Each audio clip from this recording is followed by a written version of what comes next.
that's been promised. I think there's ways that we can get that revenue stream to continue, even if they did do away with the personal property tax on those houses. Just to respond to that, Mr. Klump, I would invite you to listen very carefully to the words that were uttered by the UD representatives. They said they would entertain considering a pilot program, a payment in lieu of taxes.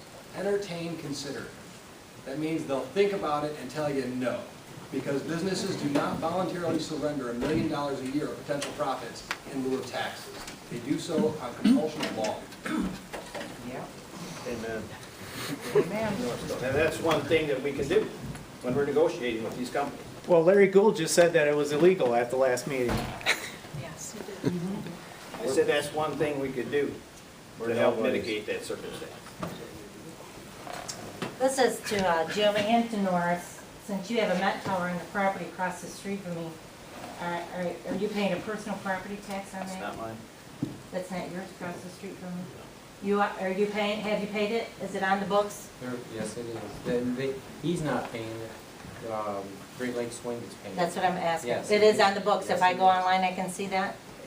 I just talked with Marty Marshall, and he was out of town, but it is on the books. He Okay. assured me that. Okay. Okay.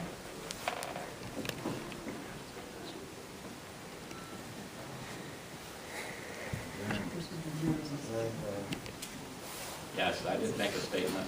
My name is Larry Gould. We have filed with the township our intent. I do not plan on debating the people in the audience because that is our position. At any time that we change our position, I would notify the township board of our change. We are on there. We are substantially less than what the state is. I believe the state spent more than 2 years. I know a person who served on that committee. I believe that they did take into consideration the health and welfare of the people. The state would not have done anything intentionally to hurt anybody. I personally would not ever do anything to hurt anybody. And I would do everything I can if they have a concern. If we put up a tower that needs to come down, I will take that tower down. I did say that in the state of Michigan it is illegal to have in lieu of property tax. Things will change. I do know that the city of Midland, who has a gas-fired plant, which was converted, which was a nuclear energy plant that couldn't get permits, ended up making it into a natural gas. 70% of the revenue in that school district is from personal property tax. That has always been the reason that when the legislation finally come down to the replacement tax, they could not replace the revenue that was lost in Midland. And they got to do this statewide. I'm not going to say they can't have it. I think it's the most illegal tax there is, personal tax, because it can be cheated, and it's very difficult to implement it. In most cases, it's more expensive to implement it than what the return you get. It's very easy for construction people, and we're along the border. We know this more than anyone else in the state of Michigan. You only can tax personal property tax on December 31st at the end of that year. A lot of construction people will pick up their equipment, move it a few miles over into Ohio for a couple days, and bring it back. And it's not taxable. I've been through many court cases with many people trying to collect what I think was a fair tax. Our company can't do anything but do what is legal. This time it is legal. I think we've made every effort to bring economic development into this community. And if the state doesn't do it, then I'm sure that we will do everything we can. I don't see myself in any way of being a corporate. Great Lakes could not put up this turbine alone. It's a lot of money. We have partnered, but we also have put many opportunities in there for local investment. And so I do believe that we do have some leverage. The fact that I don't look at it as just big corporate people that's going to step on it. Thank you.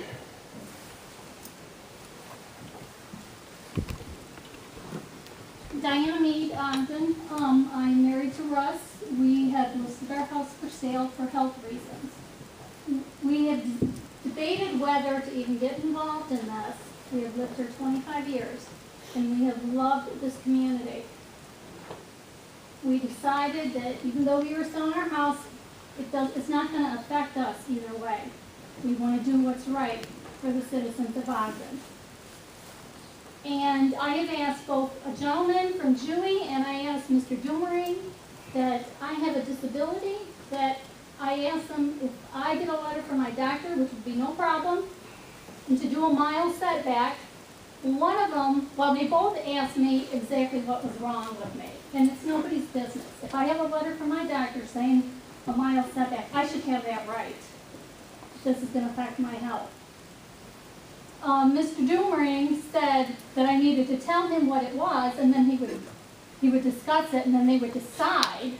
And the other gentleman from Dewey that I talked to made the comment to me is that, I lost my train of thought.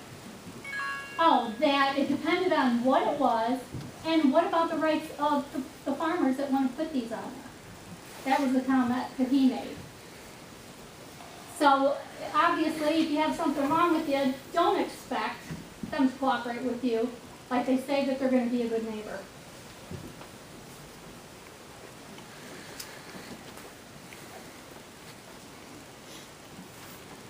Somebody's got their hand up. Bill Reed, if I can keep my train of thought here. You know, you guys, I watch everybody in this room, it's nothing but like a bunch of vultures. Neighbors against neighbors. You blame Doug for trying to do a work of business, and this is garbage that has came down from Lansing and your politicians. And we've got coal, and we've got nuclear, and who knows what all else, and there ain't no reason why any of that can't be more plants put in line. But instead of all this garbage here, you guys are fighting all each other and blaming him when you ought to be up there going after the people that are behind it all, the politicians. And it goes right back to also why we're paying high gas prices, because nobody in the capital or whatever will do anything, and people are just sitting on their hands and we're getting what we get. It isn't everybody else's fault really in here. We all have our, either we like it or we don't, and there's good and bad stuff. But geez, if all this garbage was going to Lansing and you were going after them and politicians, maybe you'd get something done. That's my opinion.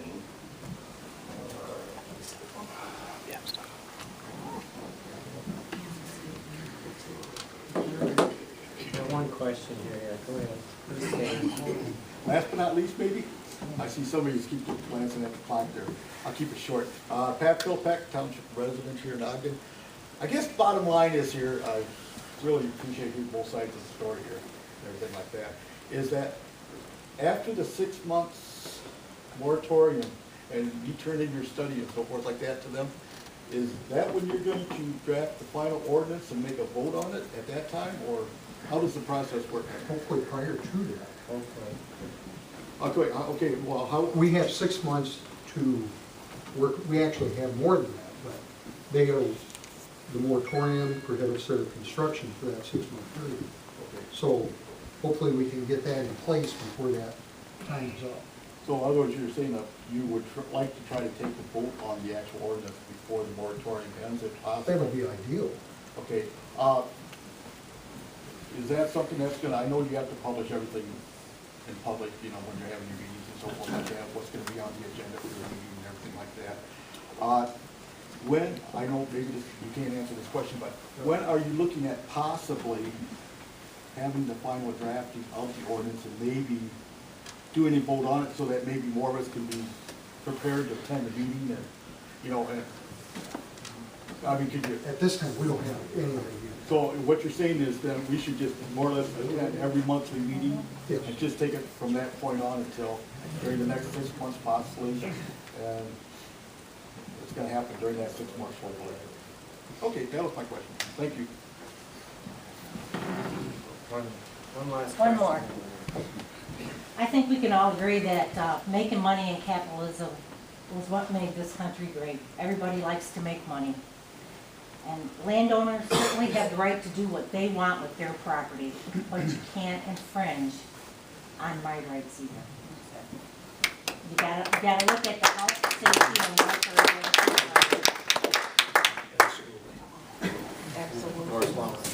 Well, and that's why I work so hard with the developers to try to get this $1,500 tax income stream to non farmers or non-big landowners, or whatever you want to call it, to make them feel part of this project.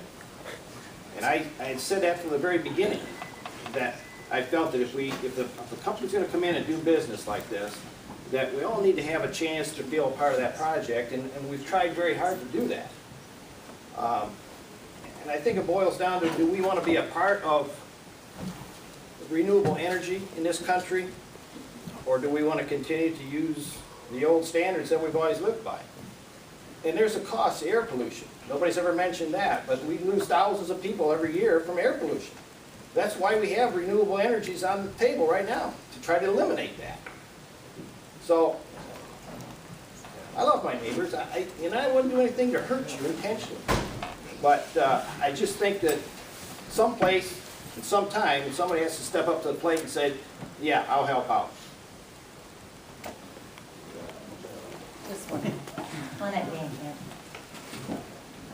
The reason that we have all of this, Norris, is because the federal government and the people that are in place right now are trying to scare everybody with the carbon footprint thing. I told you this last week. Our country went through the greatest industrial revolution, the late 1800s, early 1900s. They had no governors on any of the factories, spewed out whatever they wanted, okay? Now we have all kinds of things in place. You can't put this out in the air, you can't put that out in the water.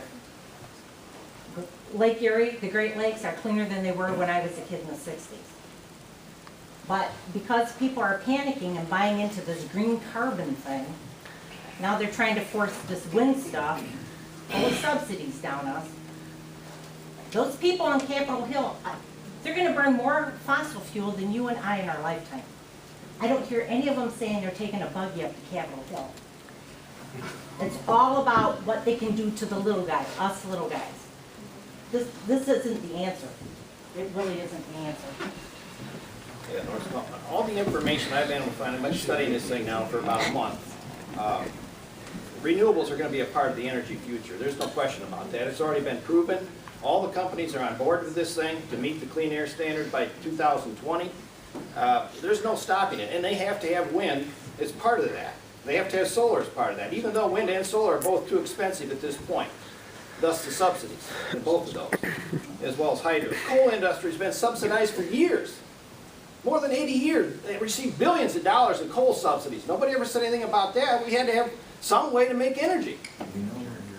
So, I don't know why this subsidy thing keeps coming up, but it's just a part of what's going to happen, in our energy future, to come up with things that are acceptable as far as clean air and that kind of thing. And the reason the Great Lakes are clean is because they had the Clean Water Act. I think we're gonna end the discussion, it's getting late.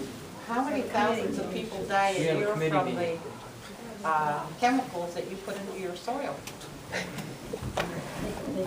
But nobody's You pointing guys to that. discuss this afterwards, we It's part have of to living call out the this meeting, country. we have another meeting here scheduled in this room. Make a motion. Motion. All right.